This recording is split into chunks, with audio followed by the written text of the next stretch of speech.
The policy measures to support the budget, the tax policy measures supporting the budget for the financial year 2024-2025 budget are very, very critical. In the course of this year, we embarked on tax policy review through a number of tax studies that will support the development of a progressive tax system. Mr. Speaker, the objective of these reforms is to develop an elaborate tax policy that will raise adequate revenue to finance recurrent as well as development budgets. For this to materialize, we intend to first to develop diverse methods to enlarge the tax base. Second, we want to make sure that we minimize tax expenditures that amount to Kenya shillings 396 billion, which is equivalent to 2.9% of GDP as of 2022.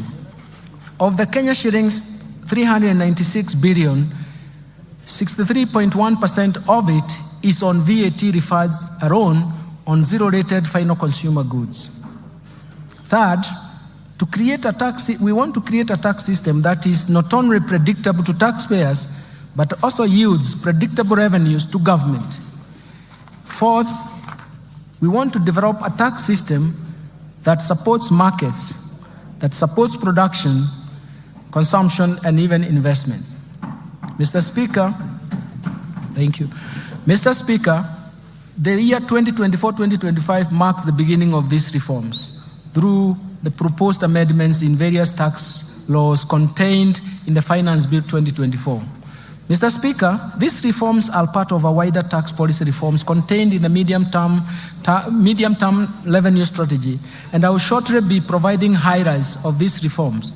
Additionally, Mr. Speaker, during the East African Community pre-budget consultations held in May 2024, the ministers responsible for finance and economic planning in the East African Community region agreed on customs measures that will support and protect industries in the region. Mr. Speaker, the tax measures proposed in the Finance Bill 2024 and the said custom measures are expected to generate an additional Kenya shillings 346.7 billion or 1.9% of GDP to the exchequer for the financial year 2024-2025. Let me start with custom duties. Mr. Speaker, allow me to provide highlights of some of the custom measures agreed during the pre-budget consultation with the East African Community partner states. Mr. Speaker, the ministers agreed on a number of measures for enhancing the competitiveness of locally manufactured products by allowing stays of application for the East African Community Common External Tariff, not to change the rates and where necessary, adopt higher rates of duty to encourage local production in East African Community countries. The ministers also agreed on duty remissions for raw materials and inputs used by local manufacturers to facilitate East African Community domestic production.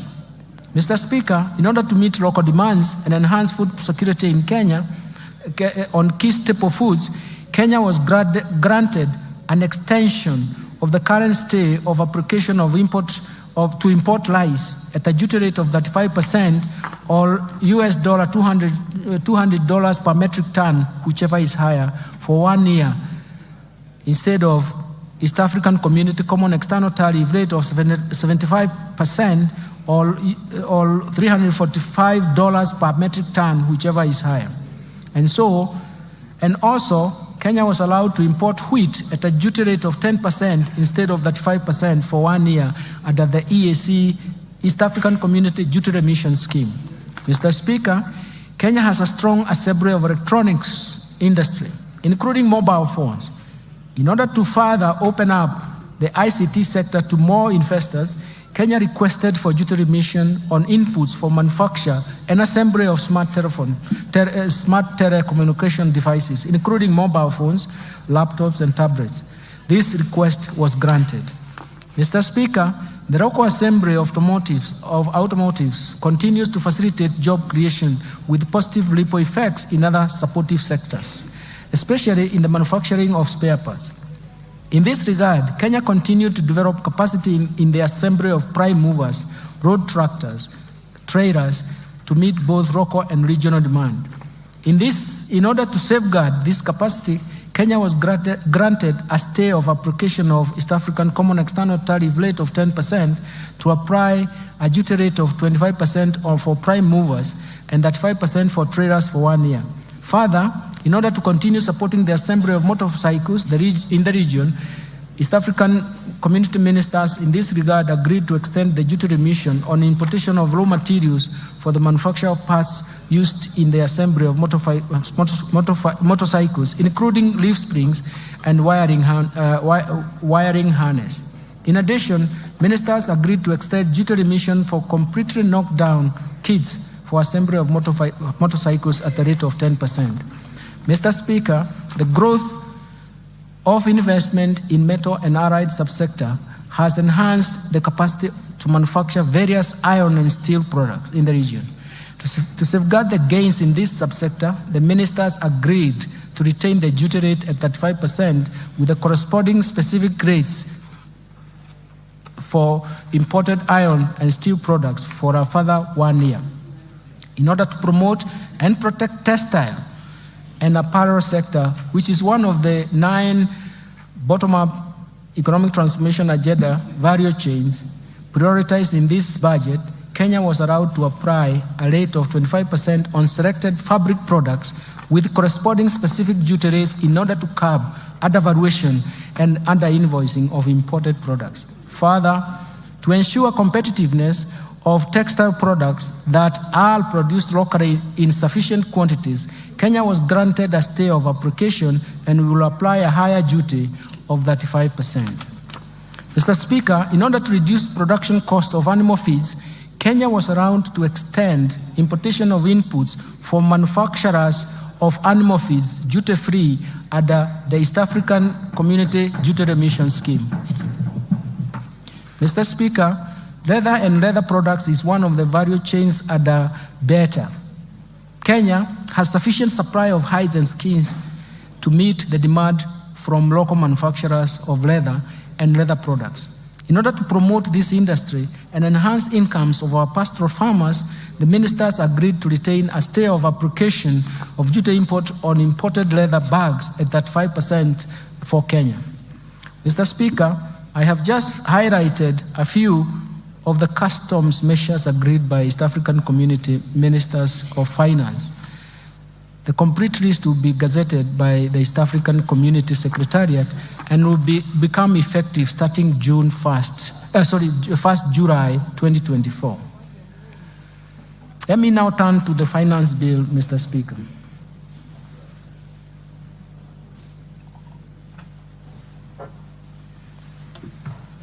Mr. Speaker, allow me to highlight tax policy measures proposed in the Finance Bill 2024.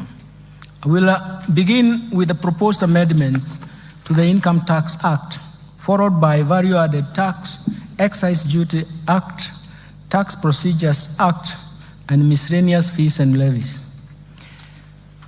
Mr. Speaker, let me start with amendments to the Income Tax Act. Currently, retirement benefits, Mr. Speaker, are subjected to tax. This taxation ceases at the age of 65 years.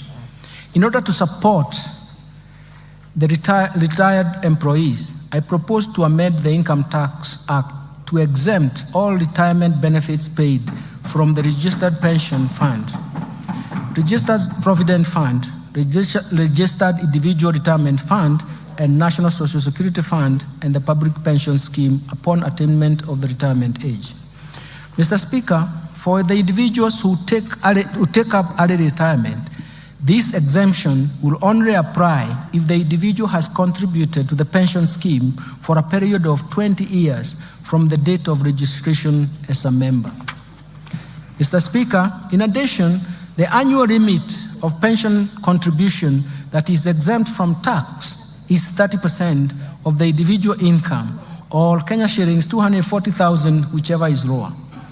Considering that this limit has not been revised since 2005, and to encourage savings for social security after retirement, I propose to increase this limit to 360,000 shillings per annum. Further, Mr. Speaker, I propose to allow deduction contribution to a post-retirement medical fund subject to a limit of Kenya shillings 10,000 per month This will promote savings for post-retirement healthcare needs. Mr. Speaker, currently the threshold above which withholding tax applies on payments for management fees, professional fees, training fees, and contractual fees is Kenya shillings 24,000 per month. I propose to amend the Income Tax Act to remove this threshold since it creates a room for tax planning and is a challenge to tax administration.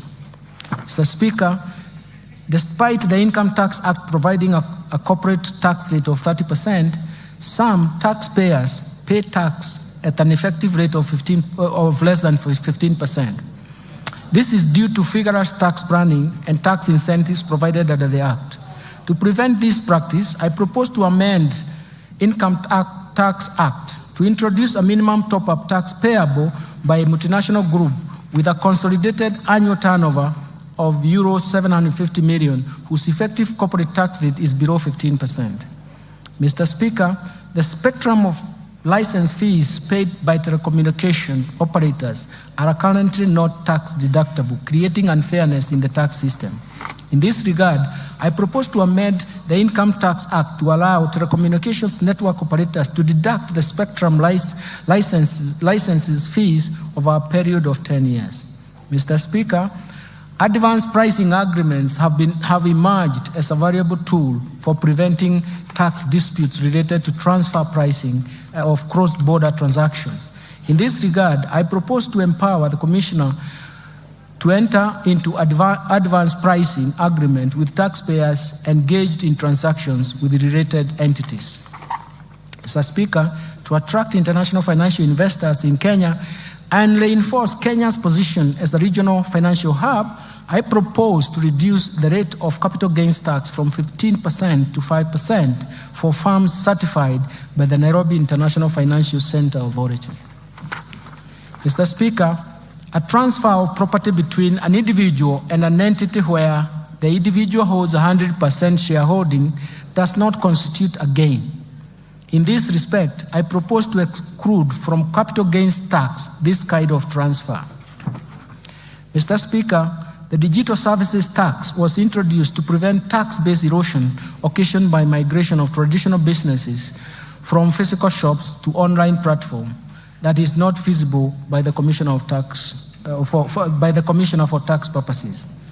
It has been noted that the design of the tax does not capture all taxpayers, leading not only to loss of revenue but also to unfairness in taxation. For this reason, and in line with international best practice, I propose to amend the Income Tax Act to replace the Digital Service Tax with the Significant Economic Presence Tax. Mr. Speaker, to expand the tax base and make our country self-reliant, I propose to introduce an annual motor vehicle tax at the rate of 2.5%, the value of the vehicle, subject to minimum amount of Kenya shillings 5,000. Mr. Speaker, let me now turn to gains. There are substantial gains for Kenyans. Mr. Speaker, currently the tax-free amount on subsistence allowance paid to employees in the private sector for a period spent outside the usual place of work while on official duties is capped at Kenya shillings 2,000 per day. This is quite low considering the inflation that has occurred over the years.